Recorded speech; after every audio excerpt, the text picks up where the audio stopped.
There are actually 3 days of Purim. Starts at the fast of Esther, then Purim, and then Shushan Purim.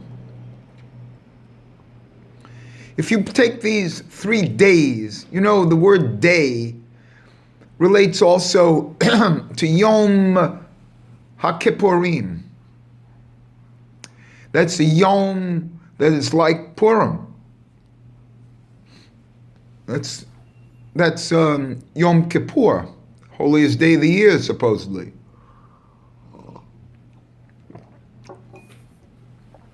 But if we take the gematria of the word Yom, Yom is one of those great words that the din is equal to the kedusha, so Yom is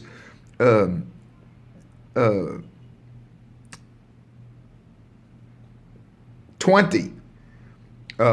Yud is 20, Vav is 12, Mem is 80, and it comes out to be 112.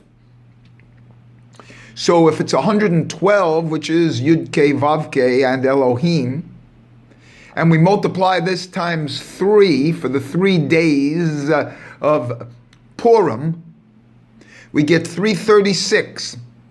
And 336 is the gematria of Purim. Pei, Vav, Resh, Yud, Mem. The penultimate day of these 3 days is obviously Shushan Purim. There's something about Shushan Purim that's different.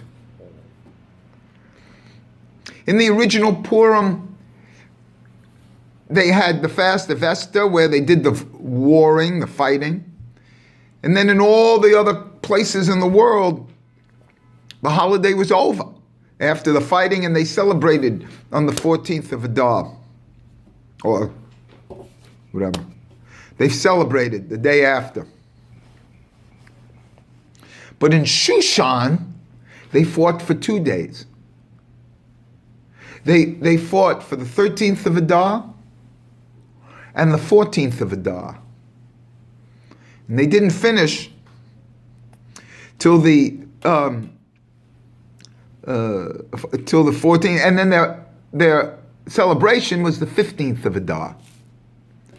And they called these the walled cities. And what does that mean?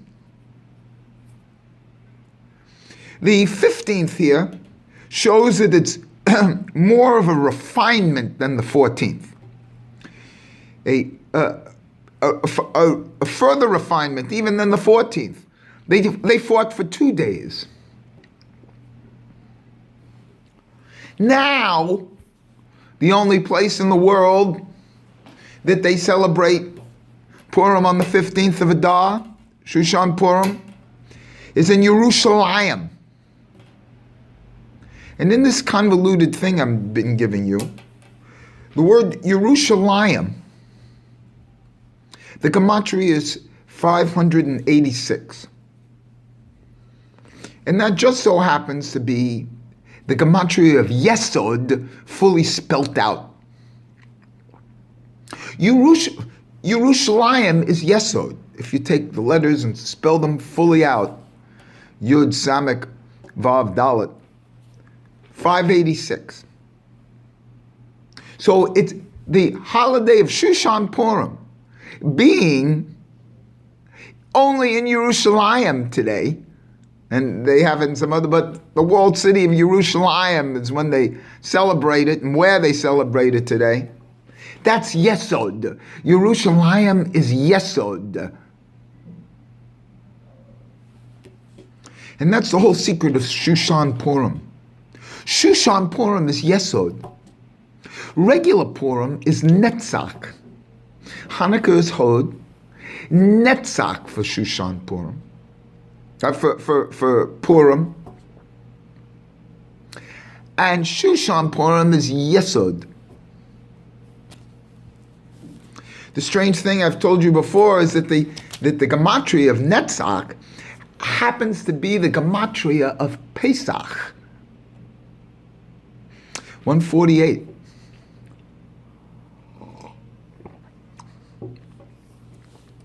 Anyway, the 15th is what they call the walled cities. The walled city is considered the Tzaddik. He's got a protection around him. Other people do the normative, they fasted, and then they won the war, so to speak. But the second part of the Tzaddik is the internal war. There's two levels of the Tzaddik. Not only does he satisfy the external level of the physical, external war, but he fights the internal war. In a certain sense here, the beauty of Purim and Shushan Purim, there's a lot of other 586 here, but is that the whole secret here is that we have a female Tzaddik. The female Tzaddik of Purim and Shushan Purim is Esther. And it's because of her wonderful gematria. Esther is 661. And that's one of my secret numbers, but I'm not going to get into that now. But for the benefit of Shushan Purim, Shushan, do the gematria of Shushan. Shin, Vav, Shin, Nun, final Nun. 656 plus 4 letters is 660, and 1 for each word, that's 661. Shushan relates to Esther. And how does it relate to Esther? Esther, well, the word Shushan contains 2 shins, and if you rearrange it a little bit, the Vav and the Nun. So we're going to put the 2 shins and then the Vav and the Nun. Whenever you have that Vav and the Nun, like Shimon or whatever, it means like a diminutive aspect of what's ever before it. So in this case, it's the Shesh, the 6. Well, the 6 in Torah, the shins, could be the 2 shins of the tefillin. And as a righteous woman, maybe she put tefillin on, because there's a transsexual crossing here that occurs on Purim and Shushan Purim. Remember, this cross-dressing is permitted because cross-dressing allows for an internal essence to be expressed. Everything in the year of the religion expresses some essence within an individual and gives it permission to be expressed. On Purim or Shushan Purim, whatever you celebrate here, that concept of the cross-dressing, wearing the garments of the other, is permissible. So in a certain sense, the tefillin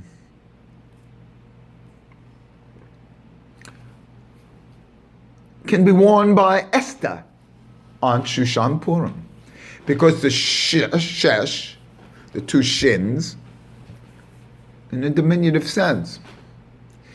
Another thing is that the word shesh is 6. And 6 is Yesod. It's the 6th Sephirot of Zir Anpin. Another thing about the whole holiday is if we extend 6 into 666, we could have Hagoral, spelt with Vav with an Aleph. It comes out to be 666. But another thing I want to get back to, gematria, which 666 is 6, it's Yesod, in all three dimensions of Bria world, Yetzirah world, and Osea world. That's what that means. The sixth that comes out of Shushan, not Shushan, but Sheshun. Let me give you one other model here to come out to be 586, which is a big deal for Yerushalayim. If we take Malkus, it's 496, and Yesod, that union of Yesod and Malkus, because obviously, Esther is Malkus here, because she becomes a Keter Malkus.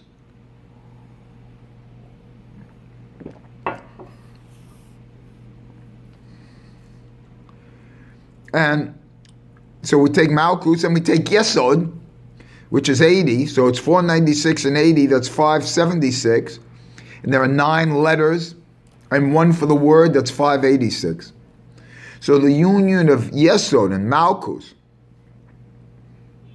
is 586, which is Yerushalayim, and that's today.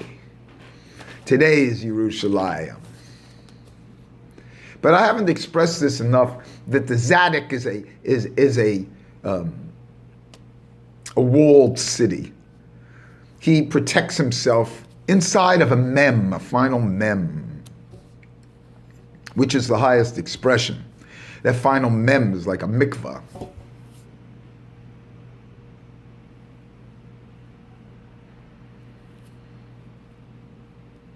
In fact, if you put instead of writing mikvah with a regular mem, if you write it with a final mem, you get mem kuf, 600 for the mem, 700 for the kuf, vav hey, 11, 711, that's ain, or ayin, aleph, yud, nun.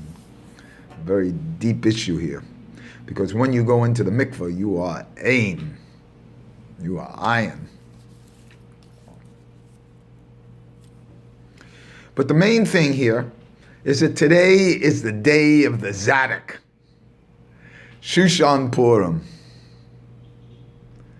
You see? The Shesh, the 6th, and the 3-day, culmination of 3 days. These days also, as being 3 days, have a relationship to 2 days of Rosh Hashanah, and the 1 day of Yom HaKippurim. They always call it a 3-day Jew. You know, they go for the 2 days of Rosh Hashanah and 1 for Yom HaKippurim.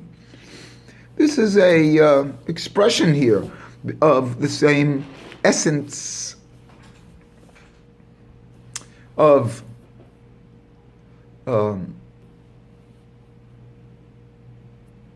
these 3 days of Purim. The 13th and the 14th is almost 1 day. And if you can combine those 2 days, then you go to the third. Let's go the 2 days, the 13th and 14th. That'll be Rosh Hashanah. And then the 15th would be Yom HaKippurim. And that's the real HaKippurim, because that's the essence, it's the Tzaddik, the Yesod. And that day of Yom HaKippurim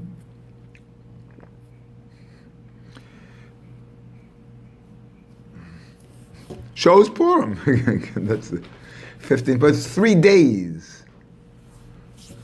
And what I'm trying to get at here, I've almost forgot, because last night I couldn't sleep. I couldn't sleep after the 14th. I celebrated the 14th, dinners and read the, Megillah. I heard the Megillah, read the Megillah. Yet I didn't sleep last night. And why? Because on Yom HaKippurim, you don't sleep. You don't sleep because it's Yom. People stay up all night because you don't sleep in the nighttime. And there is no nighttime in Yom HaKippurim. It's 2 halves of day. There's no night. It's only day. And this day is only for the Tzaddik, because he converts every night into day. It's only day. It's only light. The darkness converts into light. That's a Tzaddik. And he's done the extra work. He did the 13th. And then the regular people celebrate on the 14th, but he's done the 14th too. He's doing self-work on the 14th, and he celebrates today on the 15th. And in Yerushalayim, because we're always in Yerushalayim, we're the Tzaddik.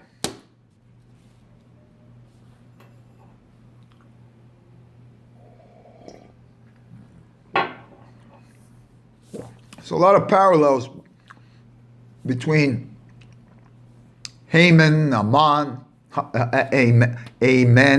Haman. A lot of gematria here I'm not going to do. Too highfalutin. Too confusing. I said what I want to say. A little bit of Hiddish here about Esther. Esther. And Shushan is Esther. And that makes her a Tzaddik. And this is the hidden aspect. Oh, just let me give that one gematria of Hadassah and Esther. Hadassah, 774, and Esther, 661. That comes out to be 745, and that's Haman. How could that be? That Hadassah and Esther equals Haman. And when you can figure that one out, you'll figure out why Esther celebrated it on the 15th in Shushan.